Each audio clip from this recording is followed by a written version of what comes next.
Your vehicle has a battery. My vehicle has a battery. Vehicles have batteries. This is quite good. However, if you're increasing the size of your audio system, you might want to think about your battery. A good battery is going to make the difference between a good audio system and a great audio system. We need to have a lot of power there to be able to drive a good amplifier properly. If you've got a Japanese vehicle, has probably come into the country with one of these small little guys. Now that's fine for your day-to-day running. But if you're going to be putting a reasonable size audio system in there, you're going to need something bigger.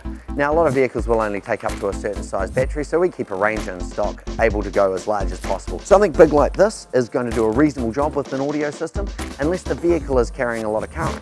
You've got a late model vehicle with 1,000 electronic bits and pieces in it, then you're going to need something that's a little bit bigger than even this here. So it's important that you come in and see us to have a conversation when you're doing your audio system. Look after us fine as well about what battery is going to suit you, suit the vehicle, and actually do the job required from it. The Lignum that was in the video that we posted a couple of months ago, that there has got 2 batteries in, and we specifically put in the right batteries to do the job to the best of the size capability, because there's a sizing issue in most cars. So we're going to try and cram in as big a battery as possible, and that's really important. I've said it's really important like 1,000 times. A big battery is really important.